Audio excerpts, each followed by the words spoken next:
Good evening and welcome to Rock, Paper, Hand Grenades. I'm your host, Joshua Solomon, and with me as always is the Honorable J.P. Marzullo. How are things going today, Mr. J.P.? Very good. Very good. Very good. Very good. Wow. Yeah, I mean, we have warmer weather coming. I got all the snow moved out of the way. I didn't do any snow moving. I waited for the rain. You waited till the weather. The rain took care of it. Yeah, the problem is it's all gone. with the 700-foot driveway that's all dirt. Oh, it's a different story. You've got to do something with it. So, there's a lot going on though, as we know. Oh, a couple of things that we might want to cover somewhere along the way. We usually do all New Hampshire type stuff, but occasionally, we do take care of big stories that come across. Obviously COVID and the transgender thing, and of course that had local implications too because we had bills in the House. Yep. I mean, so there's a couple of things we want to get to tonight. I don't know. Do you have a choice? Do you want to? Well, I'd like to have our guest. Yeah. Why don't you introduce our guest? We'll leave some time. So our guest is Representative Jim Crichton, Lieutenant Colonel in the Army, retired. Yeah, full colonel. Full colonel. Yeah. Okay. Cool. That was after the book then, right? Yeah. And we'd like to get some information on your committee, what's going on there, Yeah. and then I really would like to talk a little bit about the book because I think the fact that you can work with so many individuals, so many people, pull them together and all go the same direction, I think is amazing. And you have a quote in the book by one of the generals, General Hodge, Mm-hmm. right? And he said, coalition leadership is the future for all of us. And I would have to agree. So I think wherever you want to start, go ahead. You want to start with whatever you're comfortable with. Yeah, we could start with the book if you don't mind. No, that's fine. That's fine. I decided to write the book after spending 2 years in Afghanistan as a planner in Kabul. One of the last plans I did was, what do you do with the departure of the Dutch forces? Right. About 3,000 Dutch forces left because their government decided that they didn't want to support the Afghanistan mission anymore. But it was a critical area, the home of Mullah Omar. Yeah. That's where Hamid Karzai got his start. So it's a very traditional rural area. And we didn't want to give it up. And so we wrote the plan, and the problem was no country wanted to step up and own it. Right. So and you were coming home, right? You were through. I was actually 5 days from retirement. And General Rodriguez, 6'4" paratrooper, comes up to me in the gym and he says, "Hey, do you want to stay for another year?" Do you want to? Yeah. So when a general asks you if you want to do something, is that really an ask? Well, in this case it was. He had signed my retirement papers. I was 5 days from retirement. Yeah. And I had written a plan, and after a whole lot of discussions and negotiations, the U.S. said, "Okay, we'll command it." Right. But 9 other countries contributed troops. And so it was a NATO brigade with a hodgepodge. We had French, Dutch, Australian, right? Australian, Yep. 1,500 Australians. We had Kiwis, Singaporeans, Slovakians. It was this whole hodgepodge of folks.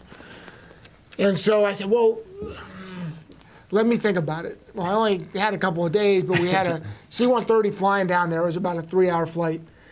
And I landed, and I said, okay, I got to do this. But I got to check with my boss, my real boss, who had been waiting for a year for me to come home. So I called her up. I said, hey, they want me to stay for another year and command this brigade. I said, I'd really like to do it. And she goes, well, you only have 2 options. She said, first of all, you could stay there and do something you've always wanted to do. Or you could come home and I have to live with you for the rest of my life, knowing that you. We got a little bit of that last week. Yeah, we did. When the officer comes home after being out there for so long, things aren't the same. Yeah. Sorry about that. So I ended up staying, and I decided to write this book that describes how is it that you lead in an organization when you only have informal command authority. How do you bring these people with Right, because you don't, if the Americans are in charge, you don't have formal command over the armed forces of these other nations, right? That are joining. Is that what you're referring to? You have formal command, but the national authority trumps your authority. Right. And so you really have to work to build a coalition. You have to, there's a lot of negotiation, a lot of compromise. But at the end of the day, you set a vision, you create a mission, Yep. and then you as the leader have to build people together so that they're all rowing in the same So direction. talk a little bit about the mission statement that you'd made. I remember reading that, and that you had to deal with the Afghans as well, the tribal, Absolutely. the tribal groups. So I think that's interesting. Well, our mission was to enable the Afghans. At the end of the day, we believed that unless the Afghans could stand up by themselves, we were failing. And so my mission was to enable the Afghans. And we looked at it from a security aspect, Right. from a governance aspect, and from a development aspect. And those three areas working together is how we really transform Erzgon into a pretty amazing place. We all thought it was moving in the right direction in 2011. Obviously, over the next 10 years, that didn't pan out. Yeah. Yeah, we've had guests on the show who've spent time over there dealing with some of the same issues, where you've got a good plan, you've got people who are buying into the plan, or so you think, and it goes well for a while, but then it just kind of and so what I can't remember which guest it was, but it was one of our Army veterans. Mike Moffat, maybe? Or, Talking about the idea that the people that you're working with in Afghanistan, some of them were actually working with the Russians in the 80s and 90s. Oh, right? my brigade Right, commander. the same type Yeah. of situation where these folks, they were working with the Russians, trying to do similar things, root out the terrorism, and create a government structure, create a country that is self-sufficient and, like you said, can stand up on its own. And that's what you're trying to do, and you're trying to do it with kind of some of the same people. And what we heard from those guests was that these Afghanis who have been through this with the Russians, with Western countries, they're kind of burnt out on this nation building thing. And did you encounter that? They wanted to back who they thought was going to win. Right. And one of the problems that we faced was that our policy over the 20 years that we were there was very, in a lot of flux. Mm-hmm. And so they had a hard time figuring out who was actually going to come out on top. And that caused some problems. The Well, I other thing, imagine if it would. you, I mean, if you were in tribal Afghanistan, Yeah. and you've got these Western forces who have grand visions, great things, they can help, build this country back. But if they feel like you're not going to be there forever, that you're going to abandon them, then they don't want to be on that side of it because they don't want Exactly. the repercussions on the other side. And unfortunately, it seems like that happened in 2020, didn't it? yeah, a lot. I mean, there's a lot of friction between the tribal aspect, tribal leadership, and the government leadership, which isn't necessarily always aligned. Mm-hmm. And what you find is that you have to navigate both of those structures, both the government, official government, and the tribal structure.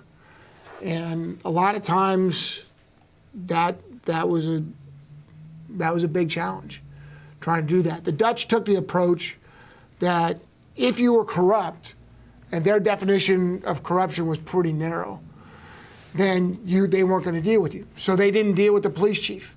right. They didn't deal with the There's a whole bunch local of- tribal yeah. elders because they saw them as corrupt. I ended up with another view, which I thought was more beneficial, was I know you're corrupt, but you're the actual government official, and so I'm going to work to weed out the corruption that I know that you're doing. You never know everything. Right. And try to get you to pull in a positive direction, recognizing that if I don't work with you at all, Exactly. it's going to cause more problems. Yeah. If the only person who's there that can make decisions, if that's the only thing you have to work with, you have to find a way to work with it. in most cases. There are guys that I just didn't work with at all. They were really bad dudes. Yeah. And then there was the Taliban dudes, and we dealt with a lot of them, not through negotiation. Right. And so, you have that spectrum. It's a shades of gray. You have guys that are like Muhammad John, who was the mullah in charge of that area from a religious standpoint. He was amazing. He was also the provincial judge. Just a spectacular person. And then you had Matullah Khan, who was way off on the other side. And so you figured out to what level you could trust these people, to what level you could work with them. Some people you didn't work with at all, and other people you worked very closely with. So how many troops were there from the other countries? I mean, how many people were So my involved that brigade you was had- about 3,000 folks. Okay, yeah. 1,500 of which were Australian. Right. And about 700 Americans, and then a hodgepodge, Of 100 others. French, 150 or so Singaporeans. Right. The Afghan brigade there, commanded by a general who was Moscow trained. We have a Back in the call day. coming in, We have a call coming in, which is unusual. What? and I may have hung up I think on you it. lost them. That's how little we use it. I apologize. back. Call back. We'll give it another shot. Sorry about that. So my idea was we learned a ton of lessons by going through this. Typically a brigade gets 18 months to train. I had about 18 days. Wow. I'd never met anyone in my brigade. I was flying in completely cold. And so how do you quickly, and we were in contact within a week or two of the time I took command and dealing with life and death situations. And so you don't really have an option other than to build this coalition.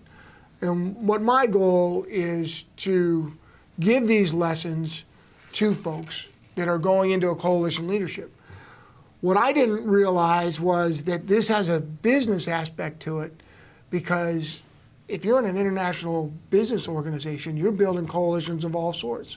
If you're in the New Hampshire House of Representatives, you're building coalitions of all sorts. So many of the lessons in this book translate to different sectors. And that's what's really been exciting for me, is talking to the CEO of Johnson & Johnson. He's like, this is great. I can use this every day. If you talk to representatives in the House, they're like, no, this is good stuff. We can use it every day. So those military lessons, which was written from military background, really translate into other sectors. Great.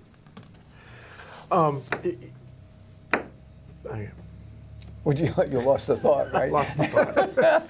So you're batting 1,000. You didn't get the phone I'm call. You I'm lost no the good thought. tonight. I'm just not on it. So that's one of the things that I was intrigued with, is the way you were able to build the coalitions, but the way you were able to segue, if you will, into everyday life, whether it was at the State House or whether it was in the military. And I found that extremely helpful. I think that if we had enough people like yourself who was looking at that, maybe Congress wouldn't be in such a mess, but it probably would be anyway. You would do all you could.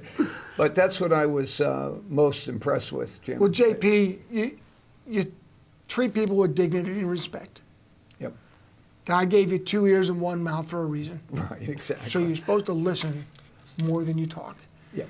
And the idea is that if you get buy-in, if these people learn to trust you, if you earn their trust, then you can build this organization and make it go forward. Great.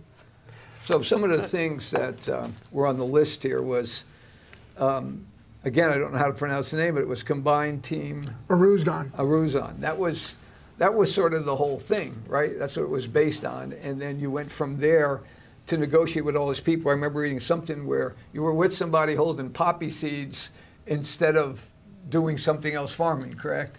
So that was kind of tough, I would think. Well, That's one of the things we do, JP, is we look at Afghanistan, or we look at China, or we look at Middle East, or wherever we're from a Western U.S. perspective. Right. And we think, well, that's strange. How could that be? Right. This is the way it's supposed to work. Right. And so we try to impose our values, we try to impose our systems on people that have something that's been working fairly well for them for a long time. Right. That was the business aspect of it. That was it. And so I'm sitting there in this awning type area, and Mohammed Toki Khan, local warlord, was serving us lunch. And it was a beautiful view over this valley with the stark mountains on the side, and then you had the lush green valley, except for it was the middle of poppy season. So the valley wasn't green, it was actually red with poppies. And I had worked with Mohammed Toki Khan for 8 months, and I knew him fairly well. And I said, why are you doing this? And he looked at me and he said, what do you mean? I said, listen, the kids are the ones that harvest the poppies. And the way they do it is they have a tool that scores the bulb at the end of the poppy. It puts an S in it. And then they let it go for a couple of weeks, and the sap, the tar, seeps out. And that's what creates the opium. That's what they use. The kids are the ones that harvest it, and they harvest it with bare hands. Oh, wow. And so they go in there and they're taking hundreds of these poppies and they're stripping the tar off of them, and that's how they. Well, what happens is they become addicted. So one of these kids breaks his arm, comes into the hospital. Our doctors are like, well, we're going to give you some pain relief before we set the arm. And it doesn't work. Doesn't work. They end up giving him double an adult dose for a 10-year-old. Wow. So I said, why are you doing this? And he just looked at me and he said, it's all about the money. Yeah. They're making a fortune on it. And Well, where does the rest of the world's opiates come from? Are they all synthetic? I mean, poppies, they got to be grown somewhere. I mean, otherwise we wouldn't have morphine here in the United States. for example, Australia grows it, and they have legal limits, and it's very controlled process that they use, and it's all based on the medical supply and demand. So they will create enough to meet that demand. And so there's other places to do it legally. So nothing in Afghanistan, because we've known Afghanistan is a hub of poppies, right? That's where it comes from. Is there none of it ends up in the commercial supply line, or is there even an opportunity? little. Like, is there a way to In turn fact, that into a Josh, it's legitimate interesting. commercial business? Because they have it, it's something they know how to do. Is there a way to transform that? Take the child labor out of it. Is there a way to? I asked that question. Yeah. Oh no, I asked that question, and it's been a couple years, so I forget the exact answer. But the bottom line was that the market is satisfied by legitimate growers, and so there wasn't a market for Afghan poppies. Got it. On the global scale. I got you. And they look at me and they say, well, you guys are the ones using it. Right. You guys are the ones creating the demand. Make the demand go away, and the price will go down, and you won't have a problem. Yeah. I said, that's a great idea. I wish I could figure that one out. So you achieved a lot during that time. What would you say was the toughest thing to do?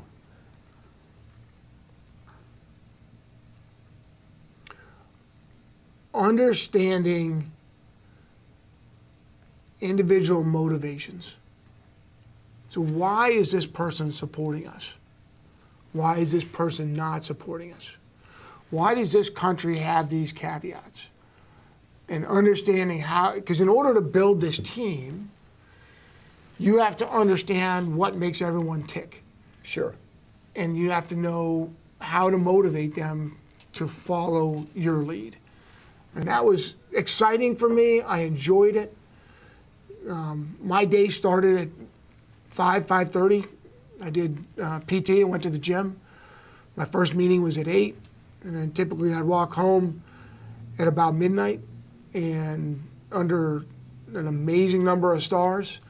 It was always sort of a quiet time until we got the rockets that came in, but that was normally after 2 or 3 in the morning after I'd been asleep for a couple hours. Yeah. So.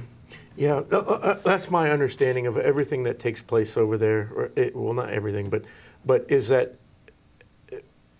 culturally, what is logical to us? When we come to a logical conclusion, that doesn't happen with every culture. I've traveled a lot. I've been to Russia. I've been all over Europe, and there are methods of thought that just don't compute with us.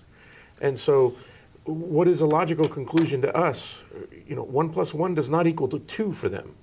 And is it a different moral standard? Is it a different religious standard, religious upbringing? All of those things kind of factor into it. Or, like you said, this has worked for us for thousands of years, right? I mean, we're talking about some of these tribes, this tribal culture that's been around for thousands of years, and it's worked. And every time someone tries to change it, it doesn't work because that's what's worked for them. So it's so complex. Everything there is hard.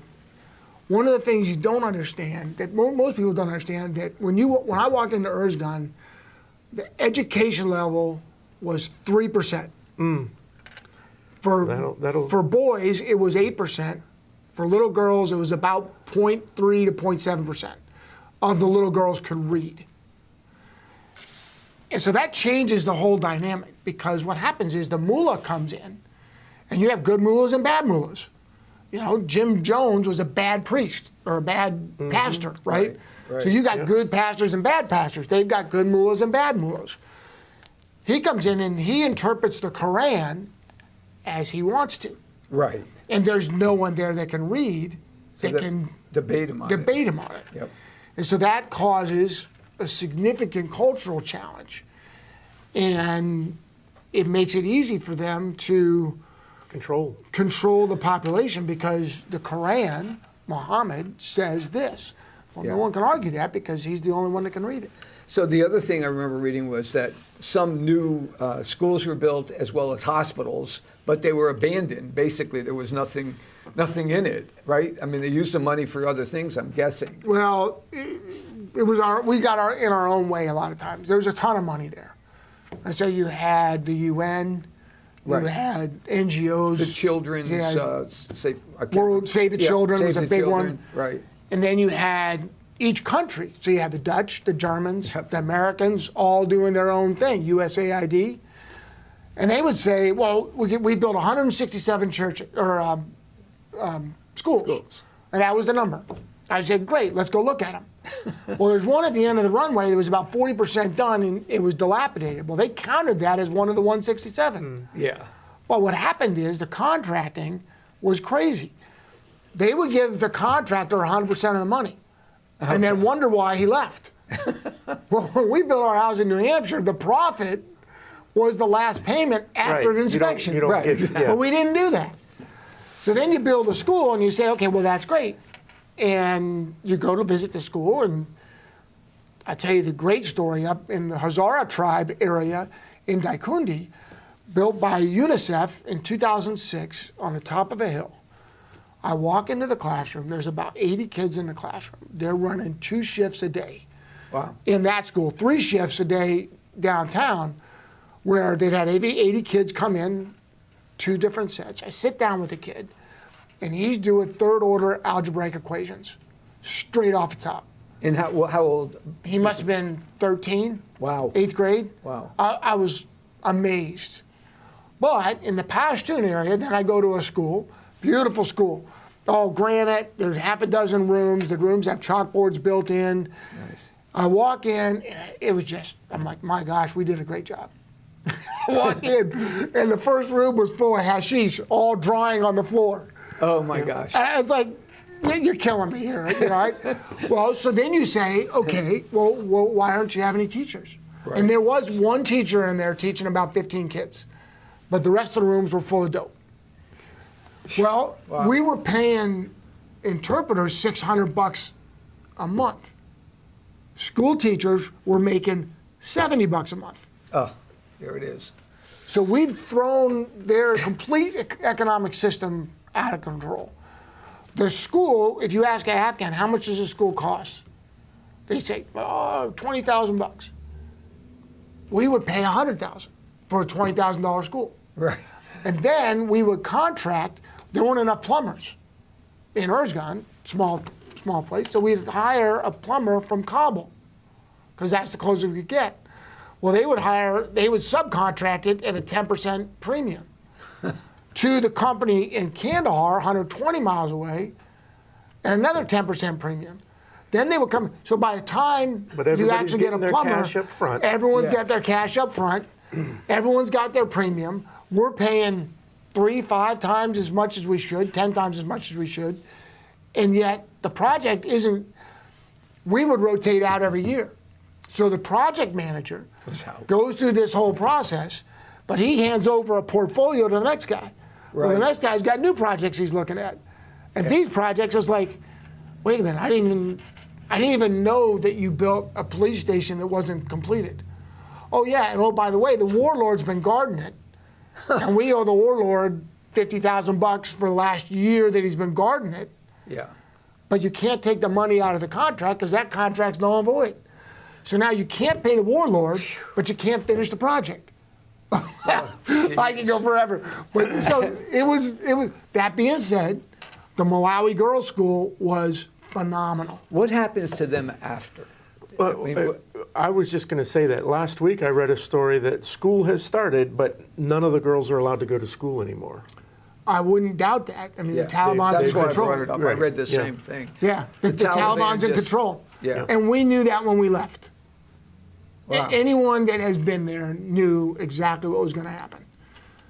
Because the Taliban is the Taliban, regardless of what they tell you in Qatar.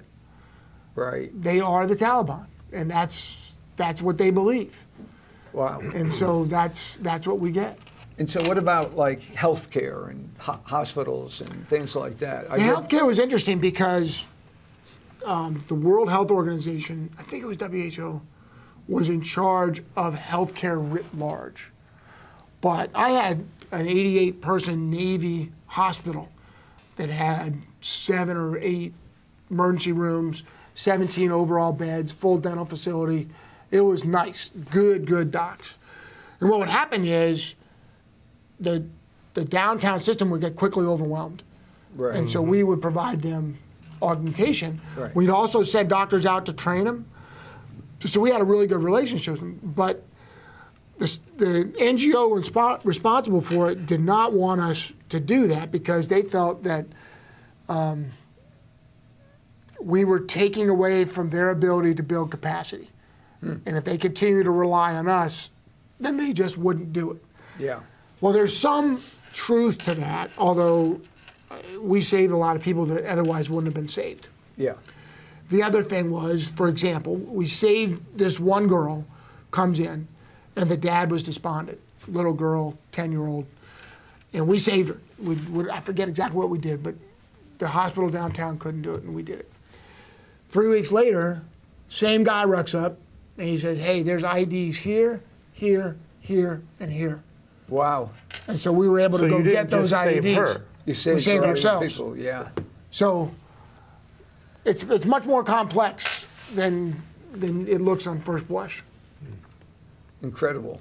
I mean, it's just amazing. We live like how we live and what you did there. So I think it's incredible that we can put so many good resources, money, materials, and leadership over there for a solid 20 years and then just abandon it.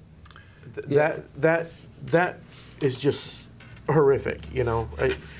And why do we abandon things like this? We abandon it because we don't have the political fortitude to do it, right? It's a political game. And We're that's- still in Korea. yeah. We're still in Exactly. Japan, Yep. Italy, Yep. Germany. I mean, those countries turned out okay. But it took a long time. Yeah. Korea took decades. Right. Well, we're still, like you said, we're still there. There's still an officially declared war going on over there. They're just Right. in an armistice. an armistice. Yeah. Right? With a demilitarized zone. You know, we got our troops there. I mean, like you said, to underscore the idea that it takes decades to fix a system, that's, but we don't have the fortitude to do it somewhere else. We don't have the fortitude to do it in Afghanistan. I think the really cost the of Middle East, Afghanistan Middle wasn't East that and much. Southeast Asia, those are places that They're we are just striking out. They're hard situations. So, speaking of Afghanistan, one of the things that and I alluded to it, the Russians were in Afghanistan for a long time, right through the 80s, and it was the United States policy was not to get involved. The reason Russia was there is they had essentially a terrorist problem, right? They had the same types of problems that we have with terrorists, only they were closer to it, and they decided that this was when it was still the Soviet Union. But Western mentality, NATO mentality was, we don't want to give the Soviets a win. We don't want to allow them a win, whether it's good for the world or not. And so we had this proxy thing going on where we were arming the Taliban throughout the 80s. Yep. And specifically, the Russians were having very good success against the tribes and the Taliban using the Heinz helicopter. And we were supplying the Taliban with Stinger missiles, brand new Stinger missiles. We redesigned these missiles to shoot down these new Heinz helicopters. Right. And it started forcing the Russians out. And so our policy was not that we were supporting terrorists. It was we were preventing the Soviets from getting a win. That was essentially it. And eventually they pulled out. We fast forward to where now we have a problem with these folks, an immediate problem, right? 9/11 happens, and it is something that that was planned and orchestrated from Afghanistan. So now we're in Afghanistan for a couple of decades for essentially the same reason that the Russians were there. There's a problem that needs to be rooted out, because if it's not rooted out, it's going to spread and become a problem to the entire world. And something happened last week.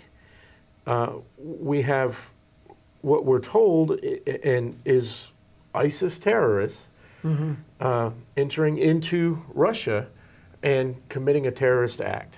The types of terrorist acts we've seen in we saw the Chechens do it to Russia. We saw what was it? It was the Paris thing, the concert in Paris. Oh, right. I don't know, about 7 or 8 years ago. We got the train incident from Belgium to Paris. Right. So now we have an incident. 138 people dead. And I look at this and I say, well, if this was ISIS, there's almost a legitimate argument to say that this is our fault. Because we left Afghanistan and we left behind how many billions of dollars worth of weapons, right? I mean, crates and crates and crates, literally thousands of brand new, unused M16s, or whatever it is we're distributing now. Fully automatic weapons, and we allowed the Taliban to regroup. We allowed those organizations to start, coming back together and becoming a terrorist threat to the world. And then U.S. intelligence comes up with the information and warns the world, warns Russia, and then it actually happens. So we armed them. There's an argument to be said that we armed them. We knew about it, and then it happened.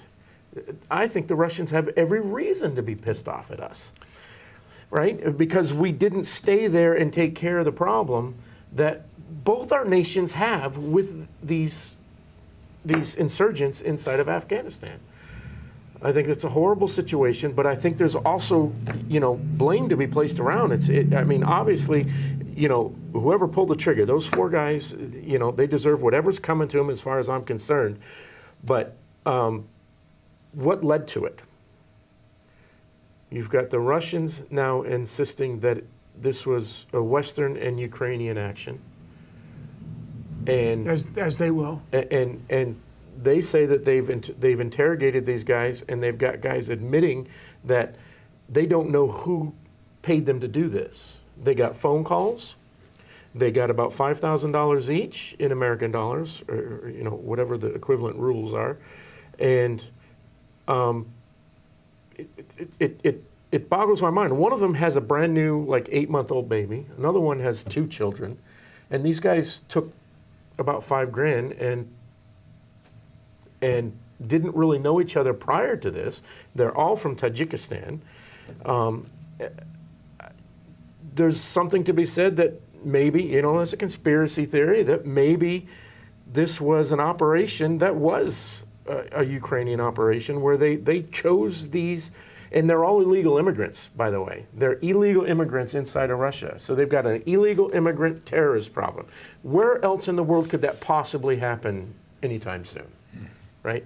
So I feel for the Russians on this one, and we don't have all the information. There's a lot of people I don't trust. There's a lot of people I do trust. I don't necessarily trust even anything that the Russians say, but there's a lot of information that we do have that we know is true that can lead us to this conclusion that they've got a little bit of power here to say, hey, United States, what did you do in Afghanistan? What happened? The ISIS thing is interesting. They actually grew out of Iraq. And so our departure from Iraq in 2011 spurned a lot of that and helped grow that. And that actually... Well, this was ISIS-K, ISIS-K, right? but But yes, ISIS, it's the same organization, same but organization. the K means, from an Afghan Afghanistan, perspective, yeah. correct. The idea that we can crush these guys is problematic. I mean, it's Well, absolutely. culturally I mean, in there, that's exactly what we were talking about. These cultural issues, which prevented the Russians from being able to do this in the 80s, it also prevented us from being able to do it. and So the Russians now, it is much to be harder. fair to the U.S. forces and the NATO forces, the Russians had a different modus operandi. Oh, They obviously, killed yeah. 1 million Afghans in the 10 years that they were there. Right. There. It was, They took a completely different tact. but they were there But it for still, similar reasons. it still Fair didn't enough. root out the terrorism. It It may didn't. even spurred it. Right. So, anyway, that's my take on it. There's all kinds of ways that this can go. There's the conspiracy theory way, and then there's the, you take it at face value. This was able to grow after we left. Fair enough. And Fair enough. And it's a warning. It really is a warning to any nation who has open borders, illegal immigrants coming from the Middle East. Right? I don't know if anybody knows a country like that. It's a problem. So it's worth watching and paying attention to what happened there. How much. I don't know what happens out of it. I don't know what you think. I don't know what Putin's going to do. Is he going to strike Ukraine? Is he going to strike ISIS somehow? So you want me to get into Putin's brain? Is that- No. There's so many different ways it can go, and I don't think that he's just going to let it lie.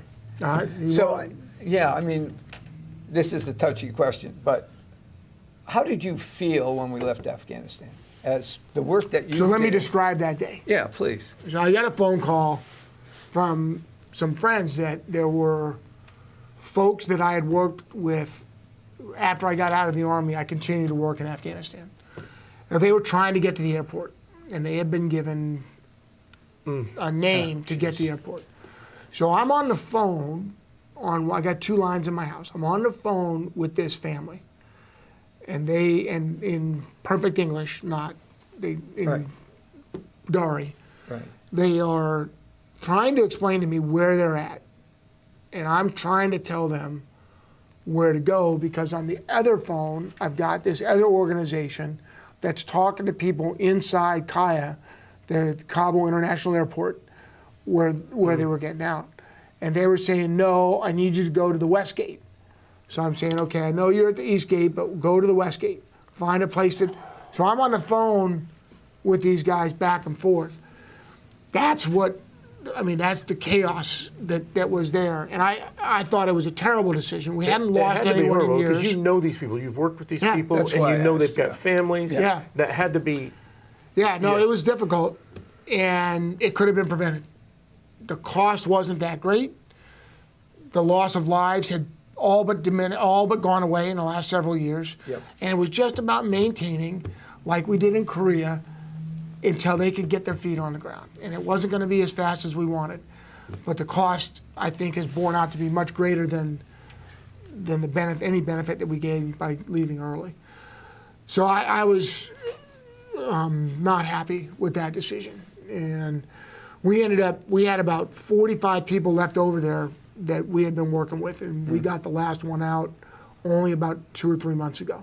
Wow. And it was a completely civilian, not government, and it was a lot of different countries working together to make this happen. Wow. You know, well, we've discussed that a few times about the early withdrawal. We could go on for a long time over that. So is there any other aspect of the book that you want to talk about, or it's hard to, How do because we get it? So it was published by the Marine Corps University Press. Yep. It's a government publication, and so if you go on to the Marine Corps University Press website, you go on and it's a free book. You order it, it normally comes in 2 to 3 days. It comes really fast. They're great, and you just order it. So did you write it while you were still in the Army? No, what happened was I retired in 2012, and I started the book in about 2018. I wrote it about 145 pages, and it was trash. It was terrible. And I had gone, I talked to people and gotten coached, and I read through it, and I was like, So I talked to a friend of mine. He said, start with the story. Yeah. And the book is a series of about 20 different stories. And then the leadership lessons are extracted from those stories.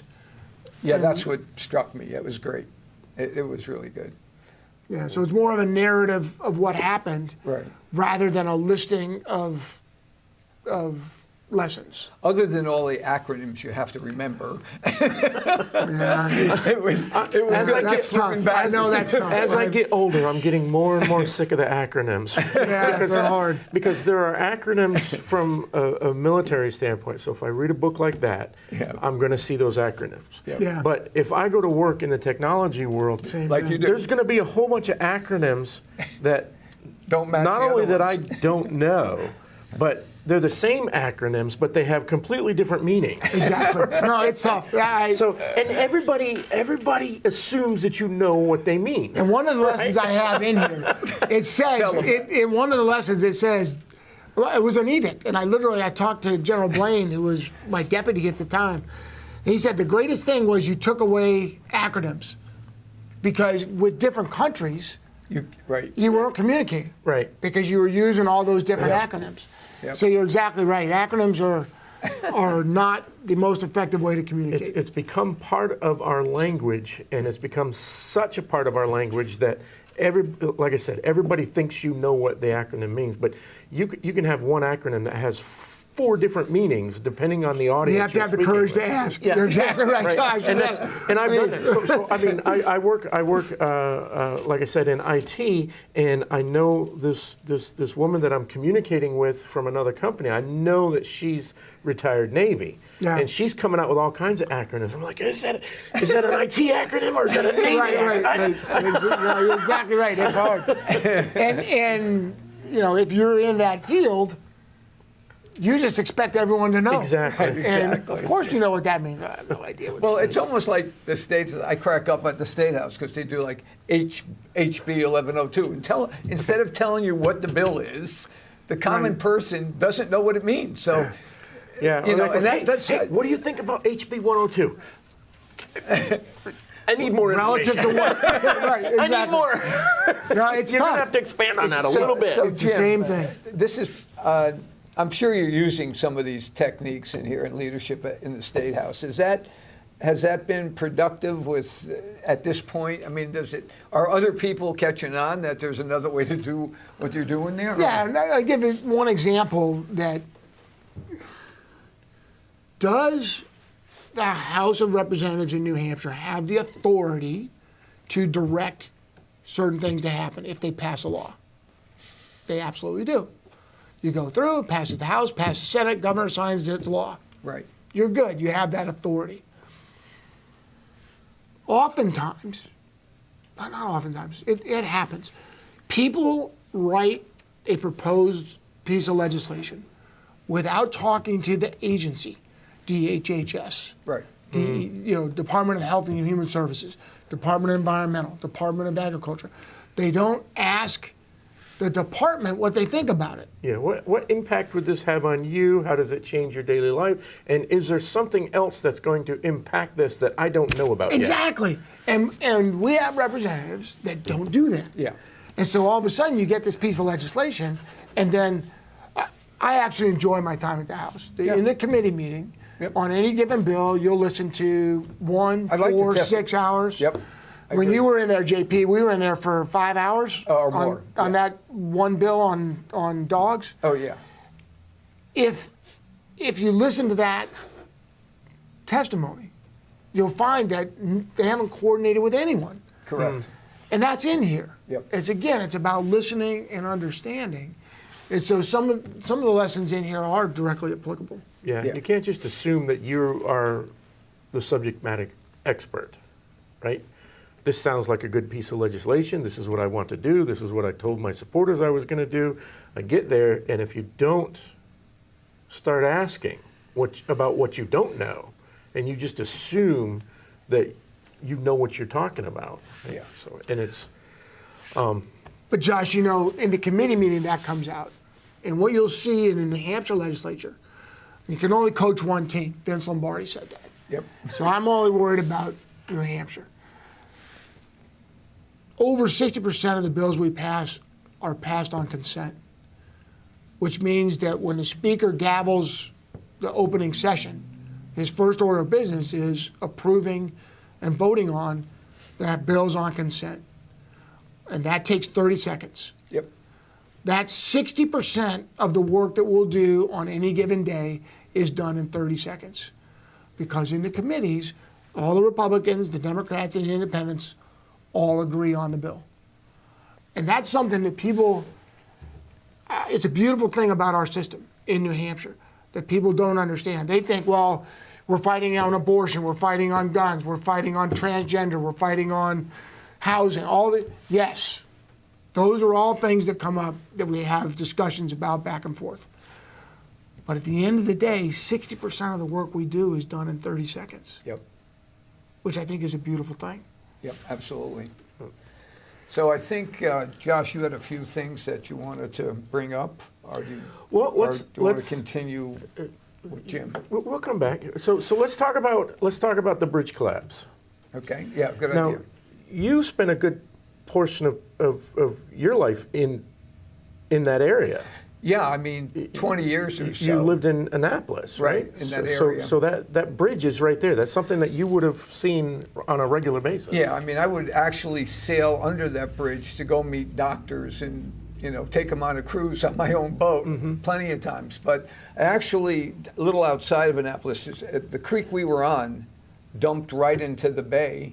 And if you look straight across, that's where Bethlehem Steel was. And if you look to the port side, that's where the bridge was. I was under that bridge many, many times in the years I was there. At least, I would say at least 4 or 5 times a week, actually, because when I had a chance to go sailing without working, that's where I'd head. I'd head into Baltimore. I would go down the bay as well, but I saw that a lot. And actually, when I was working, I used that bridge a lot to get to where I had to go. And that's the amazing thing to me is I didn't realize, now it's 30,000 cars go over that bridge a day to go to work. So that's a tremendous problem now. And I was very impressed with the mayor of the city, young fellow, and also another young fellow who was in the military, actually, the governor of the state. And they did a great job, I think, and it hit.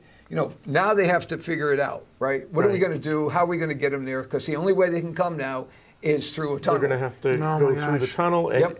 and the reason, one of the main reasons that bridge exists is because you don't want hazardous materials going through a tunnel. Correct. Right? Yep. So a lot of hazmat trucks would go over the bridge You're right. instead of, and that was their direction. I So- mean, the fact that our illustrious president said he went over that bridge in a train many times. There's no train train tracks bridge. there. Right. It's not a train bridge. But I didn't mean to make jest of it. But the fact of the matter is yeah, I've been down there a lot. I knew what was going on in the area. I've been to Dundalk a lot.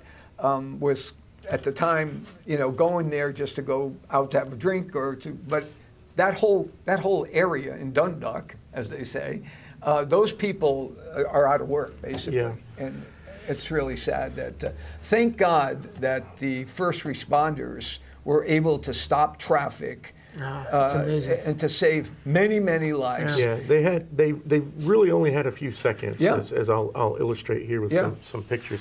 So I've said it before. I went to Maine Maritime Academy up in Maine. I was an engineering student. Yep. I spent time on the training vessel. I spent time on oil tankers, Right. and specifically, I've been on an oil tanker that went under that bridge. There you go. And I've also been on a cruise ship that's gone under that bridge.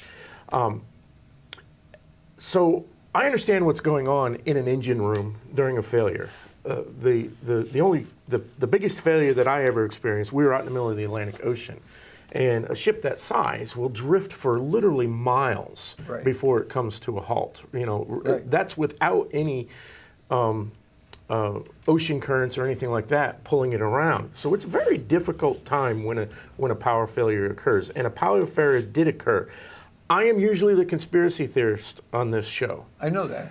Now, I have looked But that's at okay. this video 1,000 times, and there are so many conspiracy theories. Oh, there's explosions when the Yeah. bridge came down. Well, those explosions are from the power lines that go over the bridge. Right. Snapping and the transformers blowing. yeah.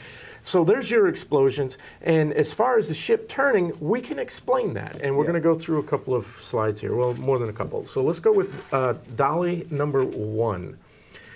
So here's the ship as it's coming towards the bridge. You can see it's 1:24 and 28 seconds. And you can see I've got circled the ship itself. All the lights are on. Yep. And so the ship is headed right to the center of that bridge, just like it's supposed to. And if we go to number 2, we can see that 6 seconds later, the light's completely gone. We have a complete power failure. Now, what happens in a power failure on a ship is you have a failover, right? Most of these ships, they're either steam turbine or gas turbine, but there's always diesel backup. Yep. And the diesel generators, that's what they do, is they generate electricity. So, and it's usually, I'll oversimplify it. You got a huge electrical magnet that's holding down a fly arm or whatever, right? It's more complicated than that. But power goes out, electrical magnet loses power, the spring load comes over, completes a circuit on a battery-powered circuit, and that battery hits a solenoid, starts up the diesel engines, right? Right. Diesel engines come online basically automatically. So we can see as we go forward to number 3, Dolly number 3, please. Power comes back on at 1:25:33. It's a full minute later before power comes back on. And we can see that not everything is lit up completely. So if we go to slide number 4, we can see the smoke coming out. Now, smoke is very bad. We don't blow smoke in port because it's an EPA problem. Right. The fact that you're seeing black smoke coming out there, that tells me that those backup generators are online, and it also tells me that whatever fuel they use for their main system is having poor combustion as well. So that's what that black smoke means. We come back online. So we're back online, and then about 30 seconds later, no, 1 minute later, 1:26:39, we lose power again. Yep. So we're out of power, but we can still see the huge plume of black smoke. And so Yes. now we've lost power a second time, and then power comes back on. Let's go to the next slide at 1:27:12. At this point, we can see the lights come back on, so we have 2 power outages, 2 recoveries, but at this point, It's too late. you can see that the ship has drifted. And the reason the ship has drifted is because that's a bridge that the ship has to go under. The bridge is not a drawbridge, it Nope. doesn't raise or anything like that. And so you time leaving port when the tide is low. Right. The tide was not at the lowest point at this point, but it was ebb tide. The tide was going out. Yep. The tide was coming down. And it was right in the middle of the heaviest of the ebb tide. So the current, Yep. once that power went out the first time, that ship is still being pulled. Yep. It's being pulled by the current. And if anyone's ever been in a boat or a plane and you're not under power, you're going to drift sideways. It is Sure. a natural thing that ship is going to drift sideways. By this time, after 2 power outages, the captain, the pilot, they're helpless, right? There's no power, there's no connection from the bridge to the rest of the steering and whatnot. I'm sure there's battery backups. They probably had some semblance of some control, but obviously they're out of control. Down in the engine room, they're in a panic, right? Because they've got to get things back online. This thing doesn't typically happen in port. So we got 90 seconds. We go to the next slide. 90 seconds later, we have an impact. So from the last time the power come on, we had 90 seconds to get this massive thing to stop, and it just wasn't going to happen. And that's the last slide. I'm not going to show the thing falling down. And so there's this conspiracy theory that was a deliberate turn. That turn was facilitated 100% by the tide going Absolutely. out, as far as I'm concerned. I And agree. even if it wasn't, I have another slide, path number 1. All right, so when can we roll up path number 1 slide real quick? Oh, sorry about that. So the path that the ship was going to take is take a straight line right under the bridge. Highest part of the bridge. If you continue going straight under that bridge, there's an island just on the other side called Fort